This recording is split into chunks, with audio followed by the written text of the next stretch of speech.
Okay, we have Raynet and Dog fused into one creature. Pretty interesting, I guess. It's a vanilla 7/4. You compare this to Vengico without a drawback, I guess it's fine. Would I play this in the pirate deck? Probably. It's hard to say because in the pirate deck you still need spells, right? I don't think this will make the cut. There are so many good class minions that I don't think this is gonna be good. Although what he says is pretty cool, right? Let's get salty. Oh my god, yeah, he has a pretty good voice actor, I guess. So let's pass that. Actually, I'm just gonna once again, I'm just gonna get the sound files ready so that I can just like can just get things ready to go when I need to make the sound. All right, there you go. All right, good. Antique Healbot. Oh, this is the cutest picture ever. Look at this. This is a heart. Look at that. Don't play this guy. It's so bad. 3/3 body, restore 8 health. Like you're healing. You're touching yourself for 5 mana. Don't play this card. Just don't like it. So slow. You might as well just play a Sludge Belcher. It heals for 7, and you have a 3, and you have a taunt. Like, don't play this card. I don't like it. One of the better cards actually in the set. This one, Bomb Lobber. It can obviously snipe stealth minions. It also has a lot of tempo. Like, you compare this to Iron Forge Rifleman, right? It's a Iron Forge Rifleman is 3 mana 2/2, or actually compared to Taskmaster because nobody plays Iron Forge Rifleman. That's silly. So 2 mana 2/2 that deals 1 damage. This is a 5 mana 3/3 that deals 4 damage. So especially if you snipe something that's 4, it's crazy because okay. Let's pretend what's a 4 health minion? Spider Tank, okay? So Spider Tank. So Bomb Lobber is basically a 5 mana 4/6, right? That trades with the Spider Tank and turns to 3/3. So that's pretty good. It says charge, right? So it's 5 mana 4/6 of charge. So if you can actually deal the damage, it's a really good card. And the killing a stealth minion is a bonus. Unfortunately, it's pretty bad against, you know, swarm decks. Or like even mid-range decks. They have a lot of tokens, you know what to do. They have 2 creatures and they're both 5 health. One of them is 5 health, one of them is like 3. It's not really good. Especially if you can't ping with your hero power, so. Good value if you can use it correctly.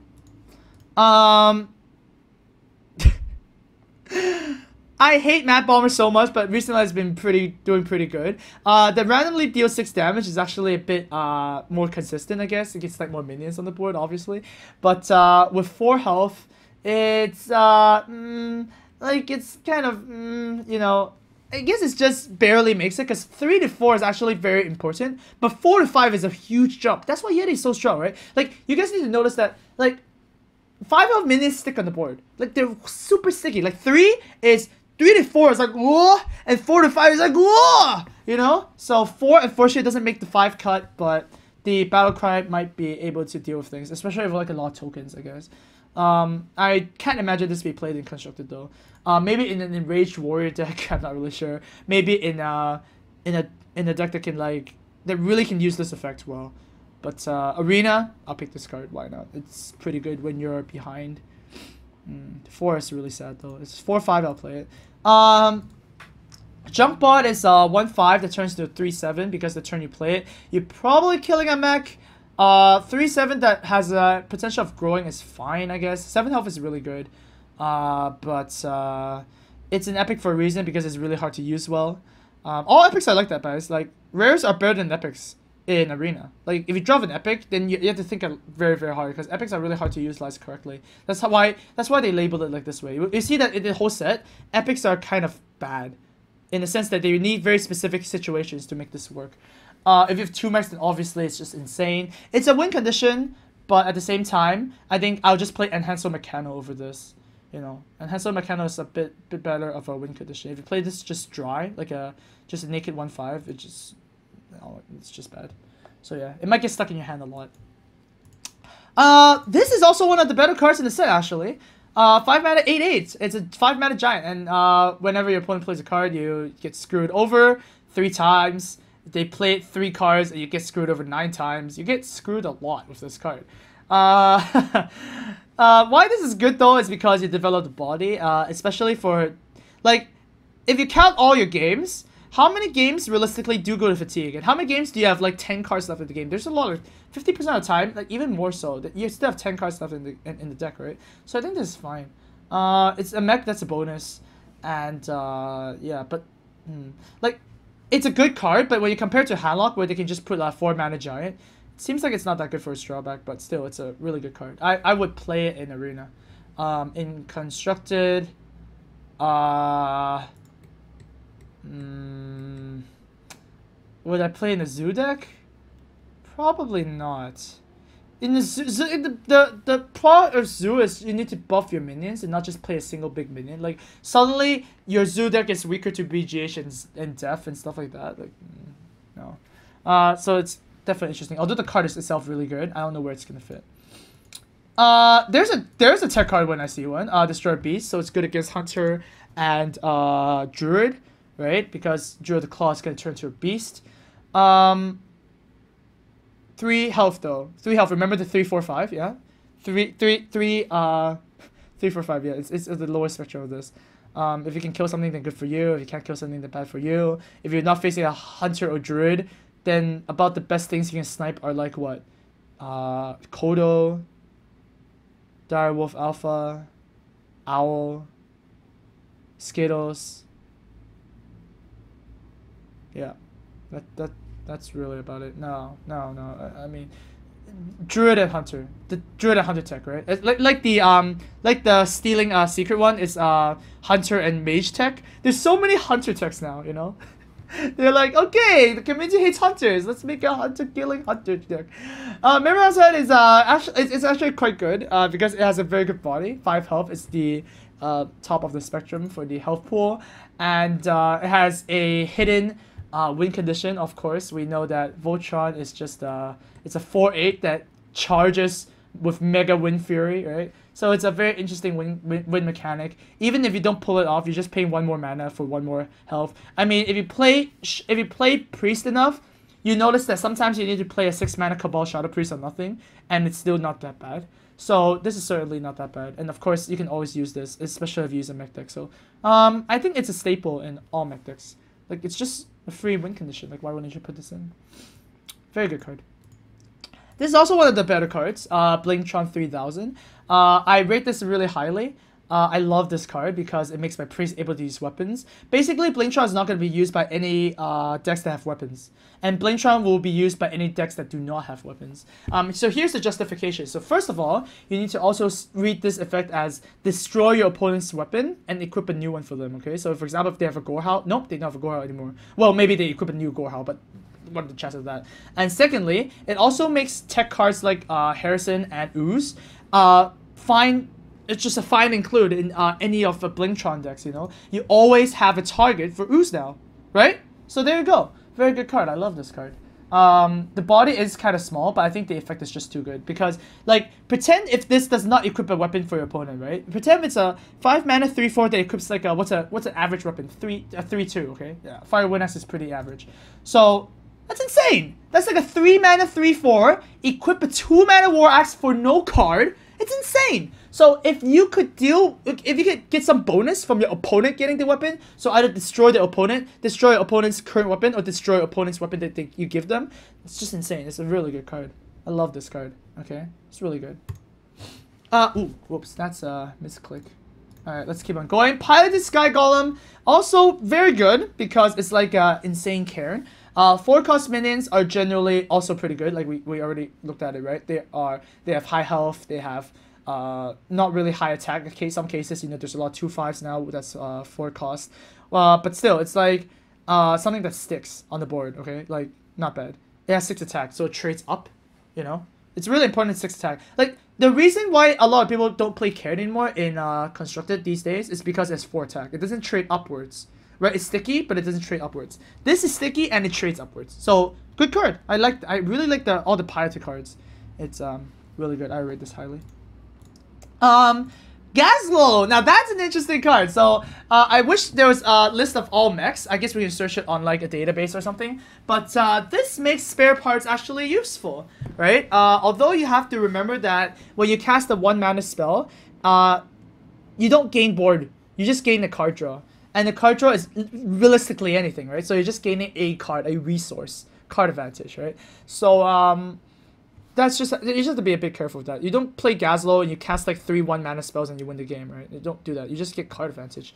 So that's the only worryful part. I see this in decks that already have a lot of 1 mana spells. So stuff like, what has a lot of 1 mana spells?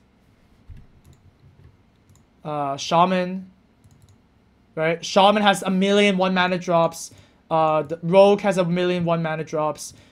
Priest, Smite, and Shield. So this is a bit weaker, yeah. Paladin's Secrets deck with Gaslow. No, that's not happening. So yeah, it's better for some classes, weaker for some, which is completely fine. If you put it in this, yeah, you just want its most leverage as you can with cards, right? So very good with Shaman, I think. All right, this is also a very good card. Imagine, believe it or not, it's a very good card because usually when you play this, you already attacked with all your minions, right? I mean, this does not have charge. You're not playing this to charge.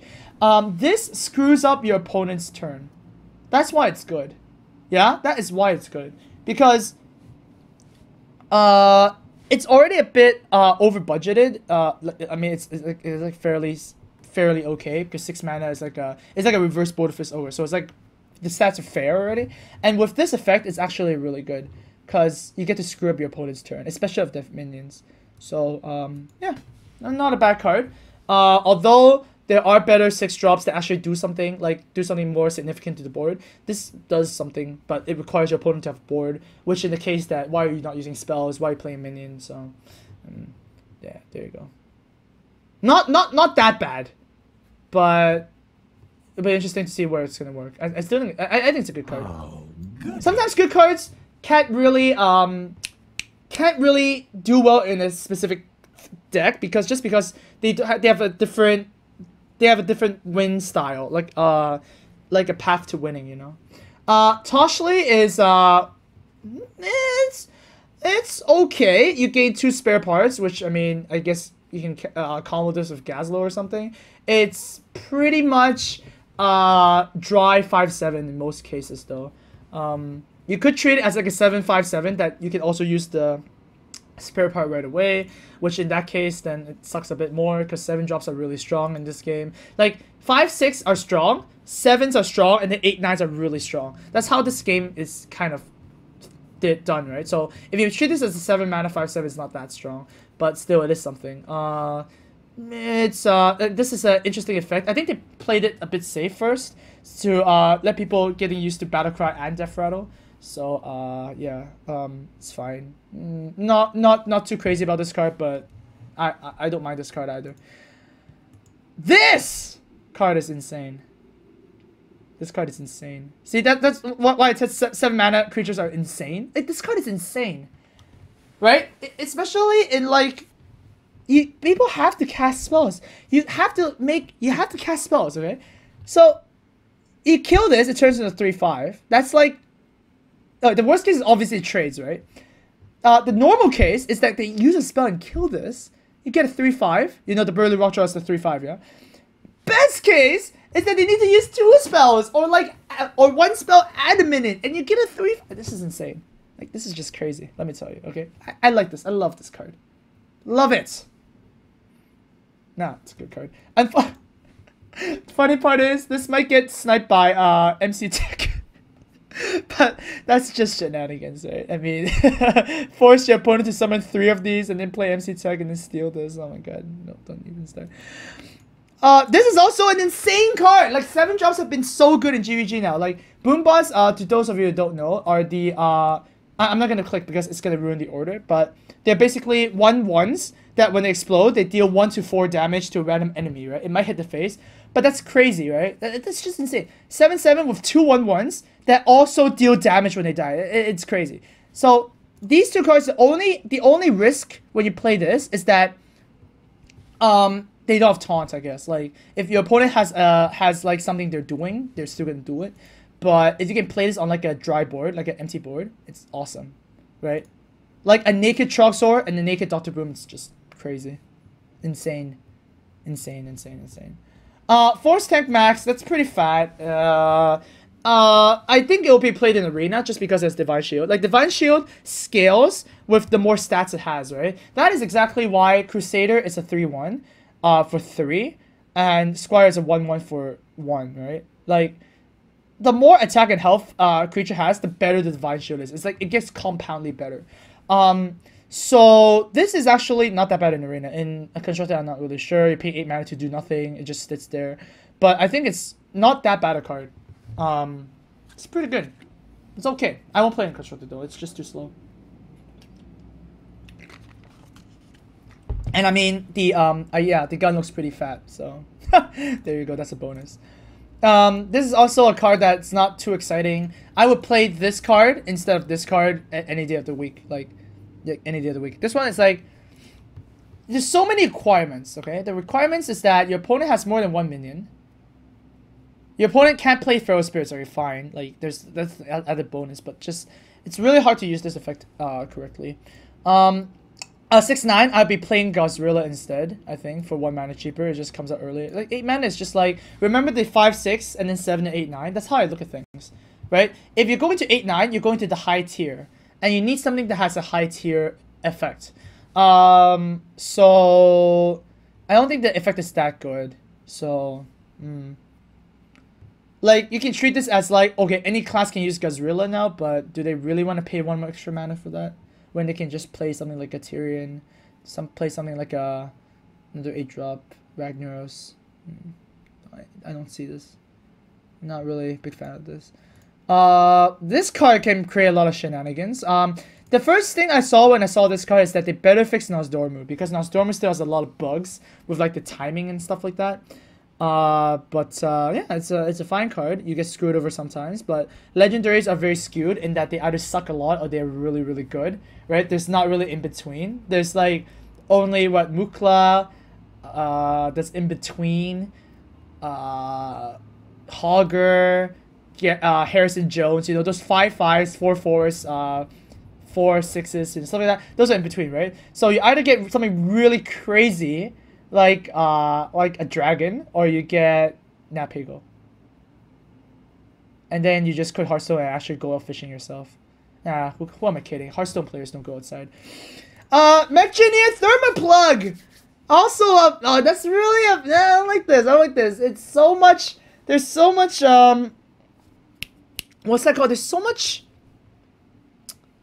requirements for this card to be good. You know, the first thing I actually thought of this one is that when you play this and your opponent plays Onyxia and then you play and then your warrior, you play Warsaw Commander, you kill a whelp, you spawn Leopardome, Leopardome kills a whelp, and then Leopardome kills a whelp, and then Leopardome kills a whelp. Best win condition ever. No, this card sucks. Very good in Arena though. It has a very big body, but I don't see this happening in Construct. I really don't. I don't think this card works. Yeah, that's how it's a pass. I mean, it's a mech, then so what, you know? This card, it's a very techy card. You will run this in the middle deck because it's just insane. But other than that, it's quite hard. Are you really gonna sub this in to face the one handlock in a tournament where you can't change your deck afterwards? I don't think so.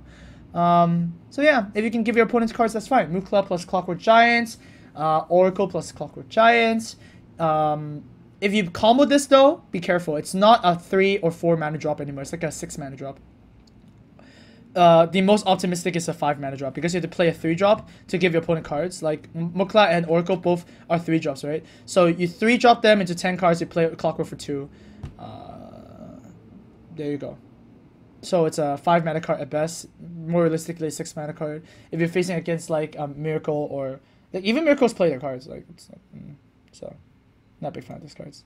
Alright, and then we have the class cards. So before I go to the class cards, I will read some donations, I guess. We'll also cut the video here for YouTube. Okay.